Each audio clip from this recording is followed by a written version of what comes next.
What do you guys think? I wasn't heat prepped for this. You can't get it on camera, but it's pretty warm. It's bloody hot, and it's way hotter in feels compared to what it says on a weather app as well. Yeah, I think my first impression was if you haven't done the heat prep for a race like this, you're going to suffer so badly. It is hot, but it also feels kind of humid here, and I wasn't really expecting that. Yeah, it's quite amazing. I mean, having raced here as well, like last time it was cold. We had our jackets for the morning, and I mean, this was earlier on in the year, but I kind of expected complete opposite conditions, and this is probably closer to, what would you say, Singapore? I mean, Yeah. you went jogging this morning. What did you say? I'm just not built for it. I had to stop 3 times on my easy 30-minute jog this morning. So, yeah, I got a question for you, Jan. With people coming off the Ironman World Championships, how hard will it be to go to the depths that they need to, say, 10K into the run? Is it possible? You're asking the wrong guy. Like, honestly, in my career, I had 5, 6, maybe 7 races a season. For me, it was done after a highlight like Kona, and the guy showing up here, having done, probably a few sprints, a few accelerations, getting ready for the fastest of the fast kind of racing, I tip my hat because I don't know how you do it. Yeah, I thought that's going to be really, really tough. I mean, I think a lot of these guys and girls are quite new to this kind of format, racing a whole season long for one specific goal with trying to win that T100 crown. But then a lot of them have got these other goals as well. We've seen the Ironman World Championships, and I think trying to balance both of them is quite challenging, and I think there's very few who've actually done it really, really well. We've got a couple of standouts, people who've had good performances in our series, T100, but also who've performed elsewhere, but there's not that many who've done it, and I think many of them are probably going to be a bit struggling a little bit now as they come into the back end of the season. Well, I mean, I spoke to Magnus yesterday, and Magnus, having tried it, attempted it before with Roth, and then was it T100? Was it London T100? London, yeah. Yeah. So he said he didn't get it right then. He tried to get in some training. He's adapted his shape, but being one of the favorites and one of the potential, T100 world champion candidates, it's a big gamble, right? Yeah, and he went so deep in Kona. He came out with that second place, but his race looked done in T2 in the beginning of the run, and he went to the well to bring that back. What's he got left? Oh, that was a great story, wasn't it? Yesterday we had him on the couch, and he was actually telling us he sat down in T2 and counted to 60 just to make sure that he can get himself in the space to actually run a marathon. He wasn't sure if he's going to stick a fork in it and be done, but pulled off some magic and rewarded himself with a silver medal. He's not religious, but he said he found God in T2, which is pretty funny. Guys, question. Pick one winner, men's and women's races. Tell me why that person, and I don't want to hear another person's name mentioned. You can't go, this person, but maybe this person, this person. One winner and why. Because I eat glass shards when I look into the crystal balls, I'm going to say Christian Blumenfeld. I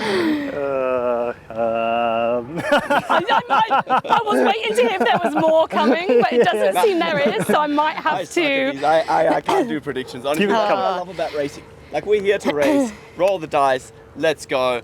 It's hard to see past Kyle and Martin, but if I have to go with one, I'm going with Martin because this is his one shot. He doesn't have an alternative.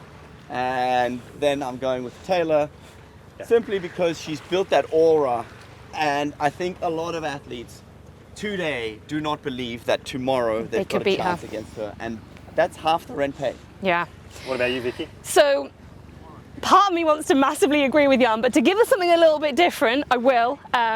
I think everything he said is right. I think that it's highly likely to be a Martin or a Kyle show tomorrow.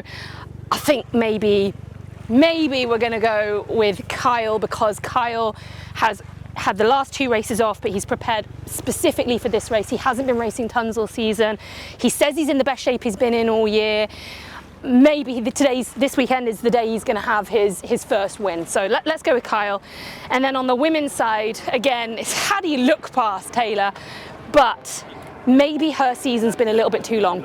She doesn't like to race a ton, she doesn't like to travel a ton, and she's had to do a lot of that this year with a lot of different focuses, Olympic Games, cycling, T100. So maybe Julie Derren can get her this time. Julie likes technical courses, she's been running exceptionally well, she does well in the heat, so yeah, let's go Julie Derren. What about you? Yeah, I think Julie Derren. Let's go. Taylor has to lose eventually. She hasn't lost. Just like Martin. Yeah, okay, I agree. Kyle Smith and Julie Derren. I'll agree with you. I think Martin's probably better in the heat. Kyle is a bit big for the heat traditionally, but he's fresh. Martin would have to still be a little bit cooked. He's raced so much since he finished the Olympics. So, yeah, Kyle and Julie, because I think her coach has a way of getting people right in the heat. He's always done it. It's a weird thing he does. Did he know that this is going to be heat race? I feel like everybody's come here and this been smacked in the face with this wall of heat and humidity, and no one was expecting it. If you go around breakfast, speak to a few of the athletes, it's like they'd be like, "There's no way. No one had this on their radar." I think the short course athletes did. And the reason I say that is because we've had races in Dubai in November, or Abu Dhabi in November, in 2021 and 2022. So I think the races, the people who race there... Was it as hot? Absolutely. So Flora Duffy won in Abu Dhabi. She won the grand final there at the end of 2022. So she knew, she will know. And she's also phenomenal in the heat and humidity. This is her bread and butter. She's from Bermuda. You know, this is what she loves. But another athlete who we know loves the heat, and we can't not mention them, is Ashleigh Gentle.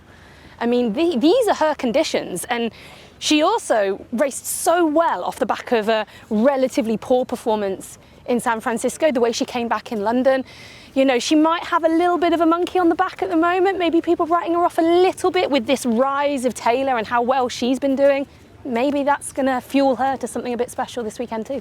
The last time she beat Taylor, US Open 2022, it was a hot day. Really hot. She hasn't beaten her since. Yeah, so I mean, but with Ash, it kind of feels like to me that when Taylor's there, Ash isn't the Ash who we see flourish when Taylor's not there. Got to get over that somehow, right? And maybe this is the weekend for it.